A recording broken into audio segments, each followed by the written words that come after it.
सहनाववतु सहनो भुनक्तु सह वीर्यं करवावहे तेजस्विनावधीतमस्तु मा विद्विषावहे।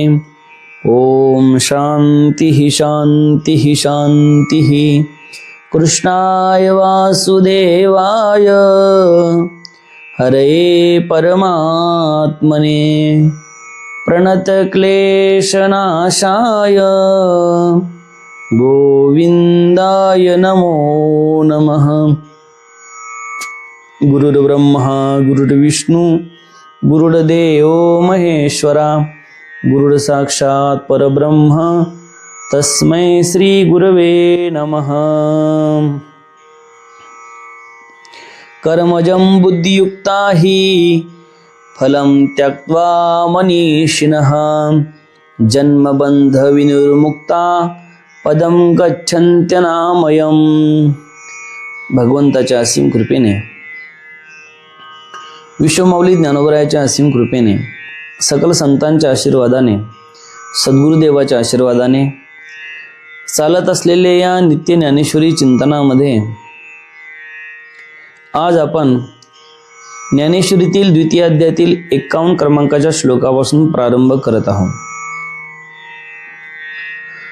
भगवंत अर्जुनाला उपदेश करत असताना की निष्काम कर्मयोगाच्या संबंधाने सांगत असताना, तू जर निष्काम कर्मयोगाचं आचरण केलं तर ज्या पद्धतीने हा संसार भय सगळ्यांना लागलेला आहे त्या संसार भयातूनही मुक्त होईल आणि तू तुझं स्वकर्म केल्यामुळे कर्म केल्यामुळे तुला त्याचं फलश्रुतीही मिळेल, परंतु त्यामध्ये निष्कामता असली पाहिजे असं आपण मागे चिंतनामध्ये बघितलं। आज भगवंत अर्जुनाला सांगत आहे, कर्मजं बुद्धियुक्ता हि फलं त्यक्त्वा मनीषिणः जन्मबंध विनिर्मुक्ता पदं गच्छन्त नामयम्। कारण समतायुक्त ज्ञानी लोक कर्मापासून उत्पन्न होणाऱ्या फलाचा त्याग करतात, म्हणून ते जन्म मृत्यू रूपी बंधनातून मुक्त होऊन निर्विकार अमृतमय परमपदाला प्राप्त होतात।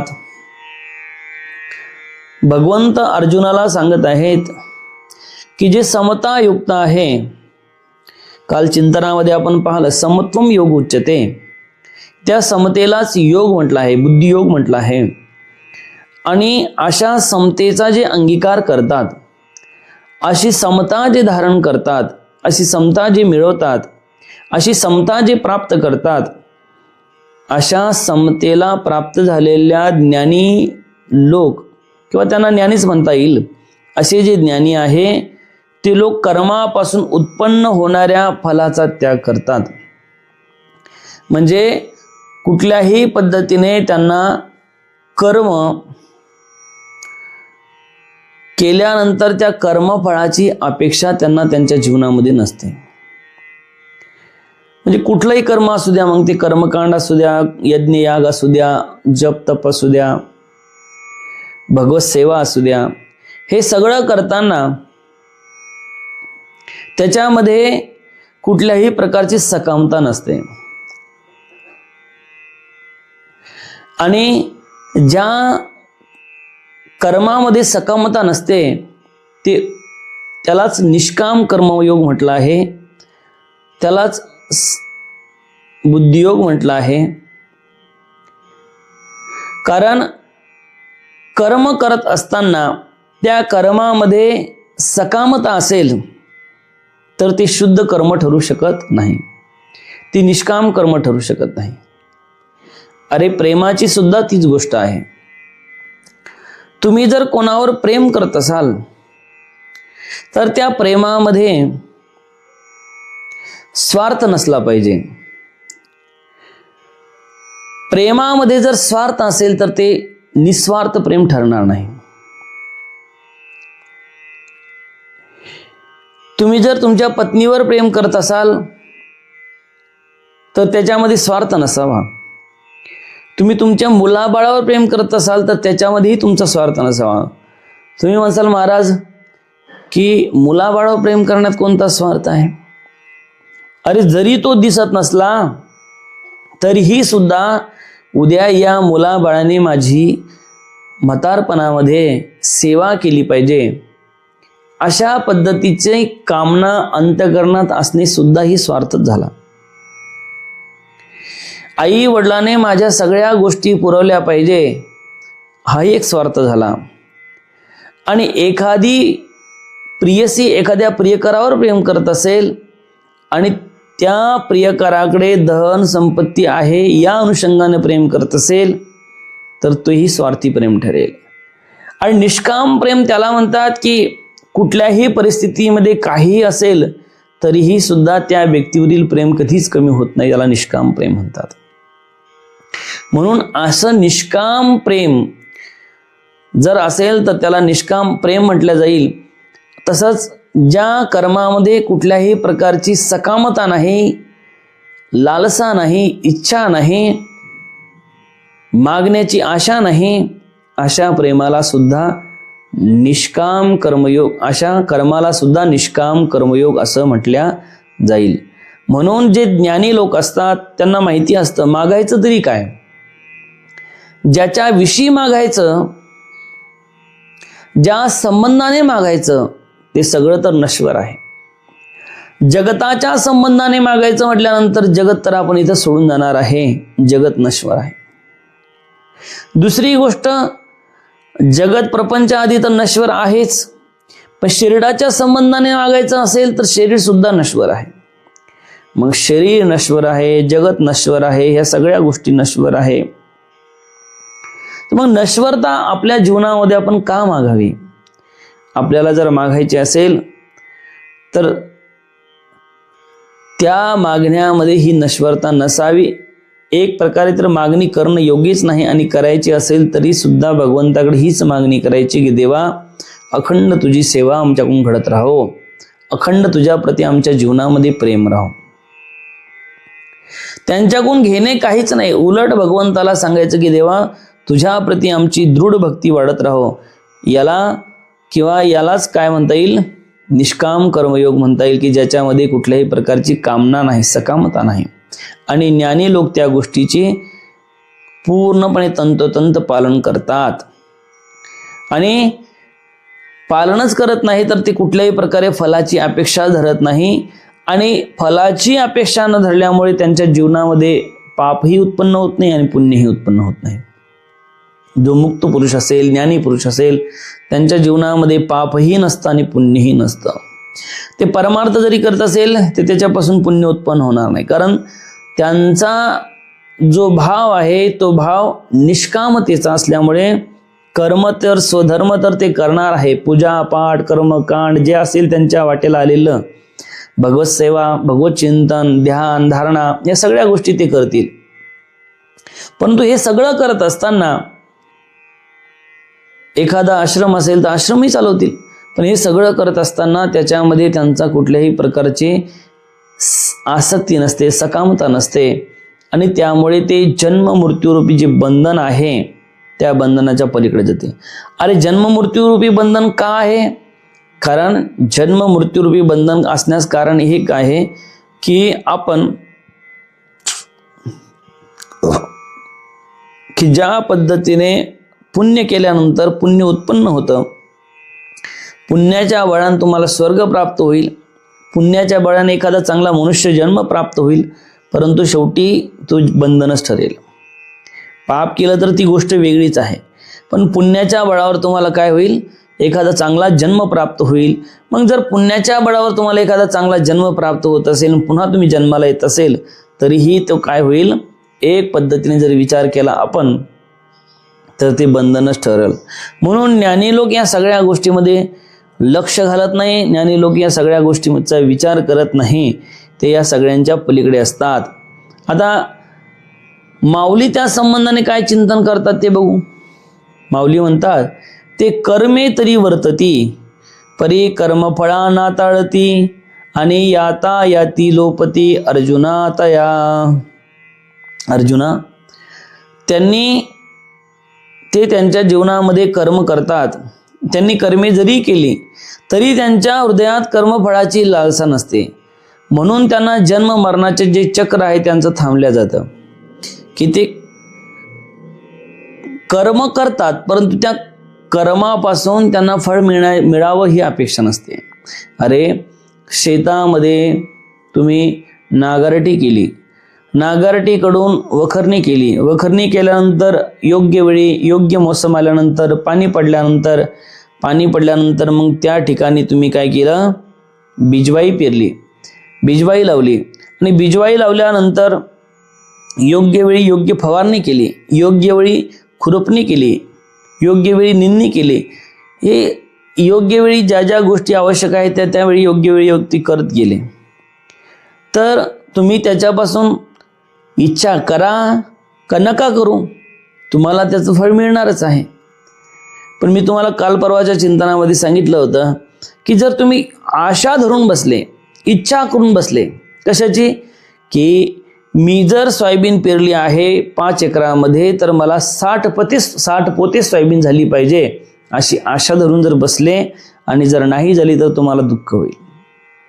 होणार तुमच्या कर्मफळानुसार होणारच आहे, तुम्हाला ती मिळणारच आहे. तुम्ही जेवढे कष्ट केले, मोसम चांगला आहे, सगळ्या गोष्टी चांगल्या आहे, योग्य वेळी पाणी दिलं, योग्य वेळी पाऊस पडला, सगळ्या गोष्टी व्यवस्थित झाल्या तर तुम्हाला तुमच्या कर्मफळाप्रमाणे ती तुम्हाला मिळणारच आहे.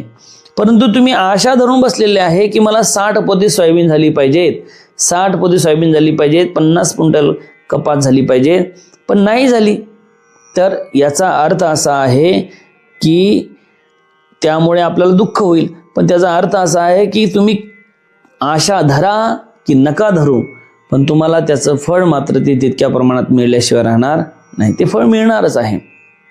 म्हणून त्याच्याविषयी आसक्ती धरली काय आणि नाही धरली काय त्याचं फळ मिळणार आहे. तसं ज्ञानी पुरुषाने कर्म केलं काय आणि नाही केलं काय तरी त्याला त्याचं कर्मफळाचं, पण कर्म करू नये असं नाही, कर्म त्याने करावंच.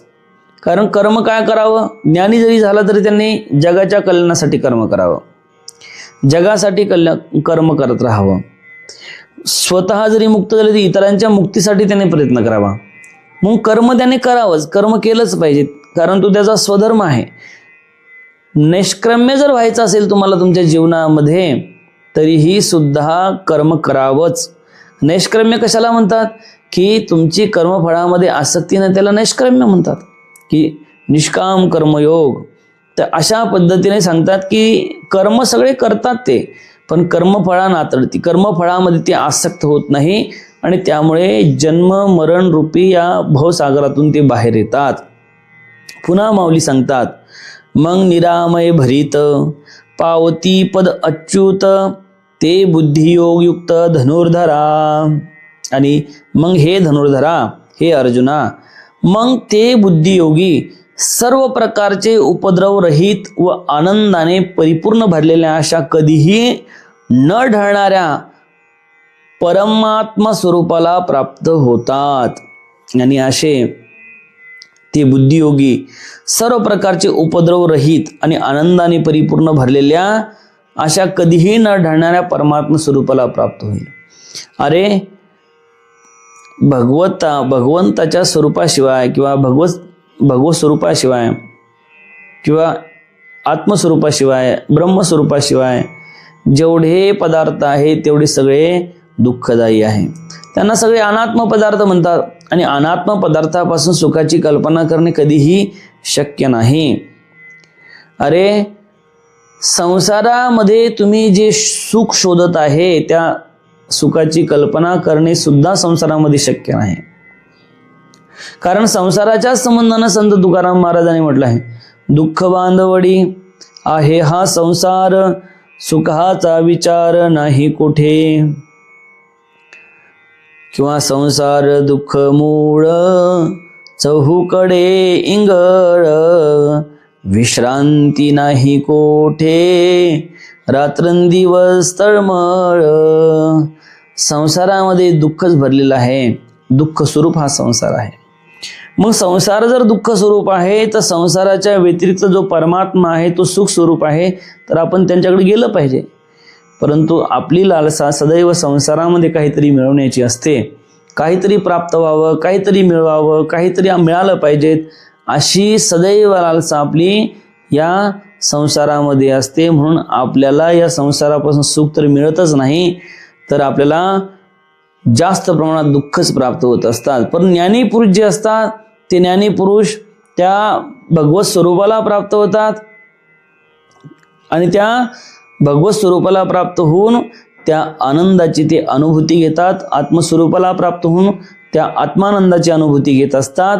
बाकी तर सगळे जे इतर आहे ते सगळे संसारामध्येच रत आहेत.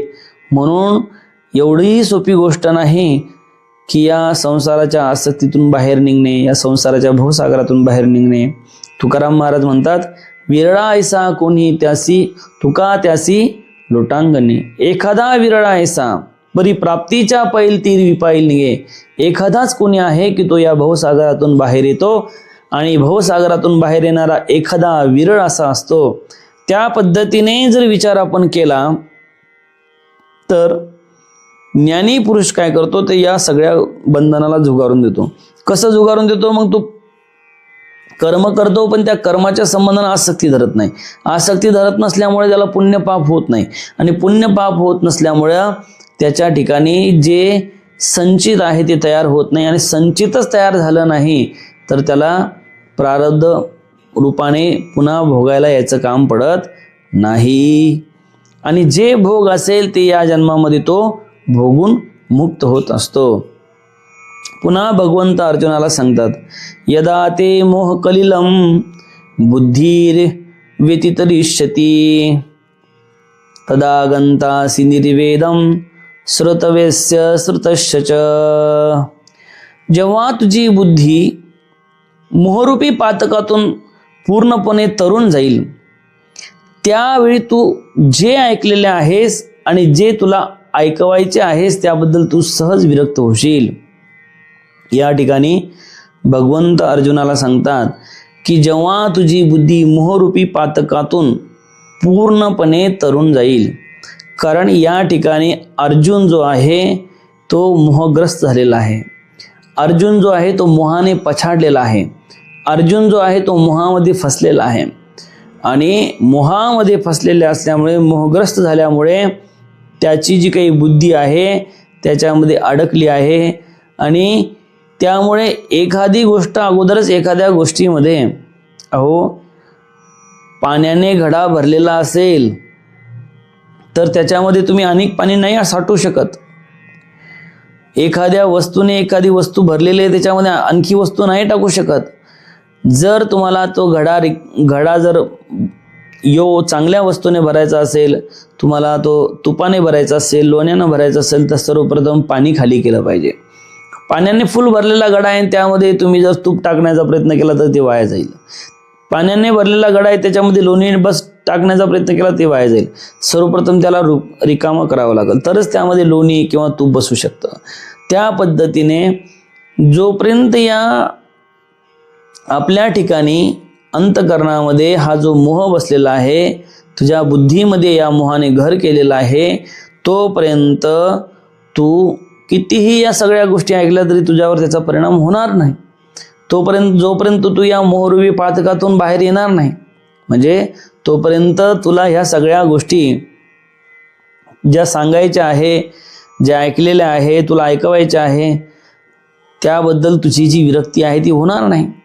अरे ज्या वेळेस तू घडा खाली करशील, घड्याचं आपण उदाहरण दिलं, घडा खाली होईल त्यावेळेसच त्यामध्ये लोणी टाकता येईल, त्यामध्ये तूप टाकता येईल किंवा अन्य वस्तू टाकता येईल. घडा जर भरलेलाच आहे तर टाकायचा प्रयत्न केला तर वाया जाईल.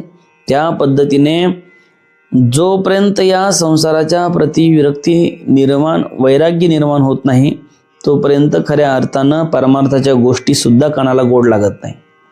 नाहीतर हे चिंतन ऐकण्यासाठी या सगळ्या गोष्टी ऐकण्यासाठी माणसाचं मन तिकडे नसतं. अरे एखाद्या जर मनोरंजन करणारी रील असेल तर माणूस ते घंटो पाहत बसतं. एखादा मनोरंजन करणारा पिक्चर असेल तर तो घंटो पाहत बसतो.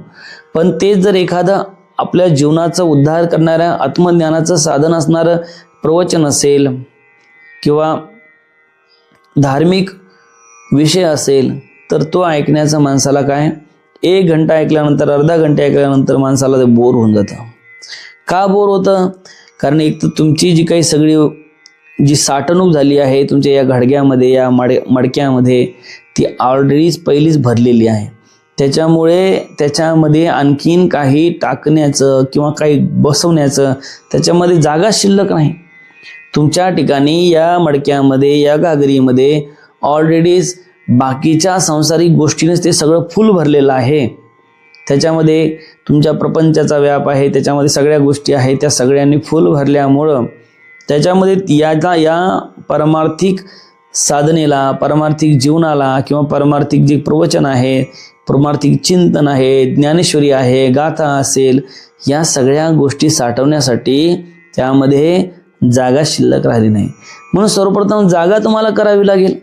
जे काही कचरा आहे तो कचरा पहिला खाली करावा लागेल आणि कचरा खाली झाल्यानंतर, घाडगं खाली झाल्यानंतर मग मात्र त्याच्यामध्ये हे सगळं बसू शकतं.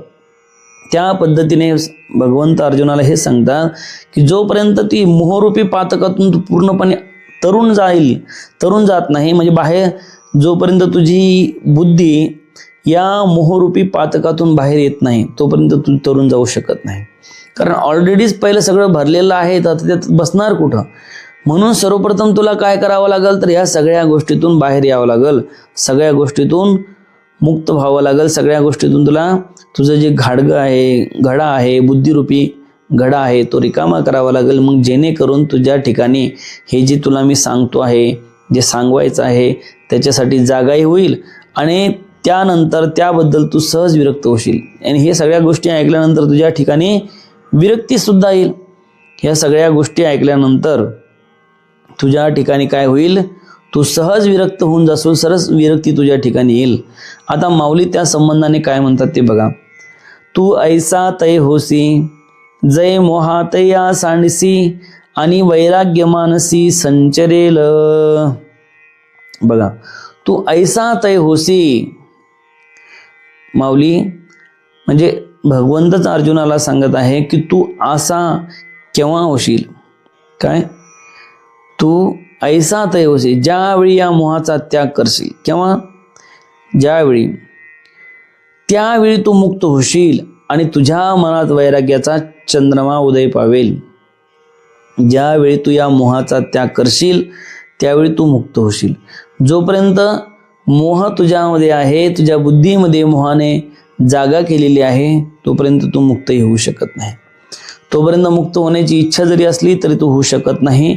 म्हणून सर्वप्रथम तुला काय करावं लागेल, तर काय करावं लागेल, ही जी काही बुद्धीमध्ये तुझा मोह साठवलेला आहे तो बाजूला करावा लागेल. आणि बुद्धीमधील जो मोह आहे त्या मोहाचा त्याग केल्यानंतर मग तू मुक्त होशील आणि तुझ्या ठिकाणी तुझ्या मनात वैराग्याचा चंद्रमा उदय पावेल. अरे चंद्रमा कसा आहे, शीतल आहे. आणि वैराग्य जे आहे ते वैराग्य माणसाला शांती प्राप्ती करून देत असतं. अरे वैराग्यच माणसाच्या जीवनामध्ये शांती आणत असतं. वैराग्याशिवाय माणसाच्या जीवनामध्ये शांती येऊ शकत नाही. वैराग्य म्हणजे या संसाराच्या प्रती विरक्त राहणे. वैराग्य म्हणजे या संसाराच्या प्रती अनासक्त राहणे. वैराग्य म्हणजे या संसाराला दिसून सुद्धा हा संसार नसल्यासारखं जाणवणं, याला म्हणतात वैराग्य. आणि वैराग्य काही सहज आणि सोपी गोष्ट नाही. वैराग्य प्राप्त होतं आणि वैराग्य कधी कधी निघून सुद्धा जातं. अरे वैराग्याचे प्रकार सांगताना असं सांगतात की स्मशान वैराग्य असतं, त्यानंतर तीव्र वैराग्य असतं, काहीला स्मशान वैराग्य प्राप्त होतं. स्मशानामध्ये गेल्यानंतर एखादा व्यक्ती अचानक गेल्यानंतर तुम्ही सगळे हळहळ करता, अरे अर्धा घंट्यापूर्वी हा व्यक्ती आपल्याशी चांगलं बोलत होता, अचानक घराच्या बाहेर निघाला, जात असताना रस्त्याने एखाद्या गाडीने त्याला उडवलं, ॲक्सिडेंट झाला, जाग्यावर ठार झाला. अर्ध्या घंट्यापूर्वी आपल्याशी बोलणारा व्यक्ती आज आपल्यामध्ये नाही. स्मशानभूमीमध्ये तुम्ही चर्चा करता आणि मग म्हणता, सहज बोलून जाता की माणसाचं काही खरं नाही. माणसाचं जीवन क्षणभंगूर आहे आणि कधी माणसाचा या जीवनाची दोर तुटेल तेही सांगता येत नाही. असं बोलून जाता तेवढ्यापुरतं माणसाच्या मनात वैराग्य येते की नाही, आपण आपल्या जीवनामध्ये चांगले काम केले पाहिजे, चांगले कर्म केले पाहिजेत, चांगले आपल्याबद्दल 2 गोष्टी लोक बोलले पाहिजे आणि आपण आपल्या जीवनामध्ये पारमार्थिक जीवन जगलं पाहिजे. सोबत तर आपल्या काही येणार नाही. ह्या सगळ्या गोष्टी मनामध्ये येत चालतात, मनामध्ये त्या घर करतात आणि नंतर स्मशानातून आंघोळ वगैरे केले, घरी आले, आंघोळ वगैरे केली, जेवण वगैरे केले की त्या सगळ्या गोष्टी विसरून जातात. याला स्मशान वैराग्य म्हणतात. म्हणजे थोडी जागा झाली होती तुमच्या बुद्धीमध्ये, पण थोडी जागा झाली आणि पुन्हा ती जागा व्याप्त झाली. तर सांगायचं तात्पर्य की याला काही, या वैराग्याने तुमच्या जीवनाचं काही कल्याण होऊ शकत नाही. वैराग्य जर पाहिजे असेल तर दगदगीत वैराग्य असलं पाहिजे. वैराग्य जर पाहिजे असेल तर कसं वैराग्य असलं पाहिजे? माऊली एका ठिकाणी सांगतात, जे विशिरांधले रस सोय, जे जेवणारा ठाव्य होय, तो ताटची सांडून जाये जया परी. अरे, एक व्यक्ती 7-8 दिवसापासून भुकेला आहे, अन्नाचा कण सुद्धा पोटामध्ये नाही. पूर्वीच्या काळात आतामध्ये ह्या जर गोष्टी सांगितल्या तर लोकांना थोडं आश्चर्य वाटेल. पूर्वीच्या काळामध्ये 5-5, 6-6 दिवस लोकांना उपाशी राहायचा वेळ येत होती. जे आपले जुने पूर्वज आहे, आपले आजोबा आजी आहे, ते सांगतात की आम्ही अशा पद्धतीनं घरामध्ये पीठ नसायचं, तर पीठ नसायचं तर जे काही जंगलातून भाज्या आणायच्या, भाज्या आणून त्या भाज्या उकडून खायच्या. असं आम्ही जीवन जगलो आहे. म्हणजे कधी कधी 5-5, 6-6 दिवस माणसाला जेवायला सुद्धा मिळत नव्हतं, असे दिवस होते त्या काळामध्ये. 50 वर्षा अगोदर, 30-35-40 वर्षाच्या अगोदर म्हणा. तर त्या पद्धतीने 5-6 दिवसापासून, आणि ही जी काही ज्ञानेश्वरी आहे माऊलीच्या काळामध्ये, तर 700-800 वर्ष, 700 वर्षाच्या पूर्वीचा काळ हा जरा. तर या काळामध्ये समजा असं दुरीत धरा तुम्ही की 7-8 दिवसापासून एक व्यक्ती उपाशी आहे, अन्नामध्ये पोटाचा कण नाही, भुकेला आहे, दारोदार जेवण्यासाठी हिंडत आहे, पण कुठे भाकर मिळत नाही, दुष्काळ पडलेला आहे. परंतु एका घरामधून त्यांना बोलवून आलं, तसाही तो पाण्याचा, अन्नाचा कण पोटामध्ये नसल्यामुळे तसाही तो मरणाप्राय त्रास भोगत होता. आणि त्या व्यक्तीच्या घरी बोलवून आल्यानंतर हा गेला म्हणे तुला सुंदर जेवायला देतो, आणि त्या घरामध्ये पंचपक्वान्नाचं जेवण तयार करण्यात आलं. पंचपक्वान्नाचं जेवण तयार करण्यात आलं आणि पंचपक्वान्नाचं जेवण तयार करण्यात आल्यानंतर यांना जेवायला बसवलं. हे महाशय जेवायला बसले, खूप समाधानी, खूप सुखी. अरे, जे मला खायला मिळत नव्हतं, भाकर सुद्धा मिळत नव्हती, काहीच मिळत नव्हतं, आता इथे पंचपक्वान्नाचं ताट भरलेलं आहे. परंतु जेवणार तेवढ्यामध्ये एका शेजाऱ्याला त्याची कीव आली. त्याला माहित होतं की या व्यक्तीला असं सांगितलेलं आहे, त्या व्यक्तीला काहीतरी कोणीतरी सांगितलं होतं की बा जर तुम्ही एका व्यक्तीची बळी घेतली तर जे काय असेल त्याच्या मोबदल्यामध्ये तुला काही लाभ होणार आहे, हे होणार आहे, ते होणार आहे, असं काहीतरी सांगितलं असेल. म्हणून त्या हिशोबाने यांनी या व्यक्तीची बळी घेण्याचं ठरवलं. आणि शेजारच्या व्यक्तीला दया आली, आणि दया आल्यानंतर त्याने सांगितलं की अरे, तू जे काही हे पंचपक्वान्न सेवन करणार आहे, या पंचपक्वान्नामध्ये विष कालवलेलं आहे. विष कालवलेलं आहे हे शब्द जसे कानावर पडले, त्याच वेळीस तो त्या ठिकाणी ते ताट सोडून निघून गेला, पळून गेला. एक क्षण सुद्धा त्या ठिकाणी थांबला नाही. तसं माऊली म्हणतात की जे विषे रांधले रससोय, जे जेवणारा ठाव आहे, विषाने भरलेलं ताट आहे आणि ती जेवणाऱ्या व्यक्तीला माहीत झाला, तो ज्या पद्धतीने तो ताटाचा त्याग करून तो निघून जातो, तो ताटाची सांडून जायचं यापरी, त्या पद्धतीने जो व्यक्ती या संसाराला समजतो, तो व्यक्ती या संसाराला लाथ मारून या मोहातून तो बाहेर येत असतो. म्हणून अर्जुना, तुझ्या ठिकाणी जो मोह आहे, या मोहाला जोपर्यंत तू सांडणार नाही तोपर्यंत खऱ्या अर्थानं तुला मुक्ती प्राप्त होणार नाही. आणि तू ज्यावेळी या मोहाचा त्याग करशील त्यावेळी तू मुक्त होशील, आणि मुक्त झाल्यानंतर तुझ्या ठिकाणी वैराग्याचा चंद्रमा उदय पावेल. अरे, शांती प्राप्त होईल, समाधान प्राप्त होईल. आता जी तुझी चिडचिड झाली आहे, आता जे तुझं अशांत झालेलं आहे, आता जो काही रुदन करत आहे, आता जो काही तुझी परिस्थिती झाली आहे, ती परिस्थिती राहणार नाही. म्हणून तू काय करावं, तर आपल्या जीवनामध्ये या मोहाचा त्याग करावा आणि मोहाचा त्याग करून खऱ्या अर्थानं युद्ध करण्यासाठी तयार व्हावं, लढावं. अशा पद्धतीने भगवंत अर्जुनाला उपदेश करत आहे आणि सांगत आहेत की बाबा, जोपर्यंत मोह जाणार नाही तोपर्यंत खऱ्या अर्थानं तुला मुक्ती सुद्धा प्राप्त होणार नाही आणि तुझं मन सुद्धा शांत होऊ शकत नाही. अशा पद्धतीने माऊली फार सुंदर चिंतन या ठिकाणी करत आहे. यातील अजून काही ओव्या राहिले आहे ते आपण आता उद्याच्या चिंतनामध्ये बघू. ओम पूर्णमदः पूर्णमिदं पूर्णात् पूर्णमुदच्यते पूर्णस्य पूर्णमादाय पूर्णमेवावशिष्यते. ओम शांती शांती शांती.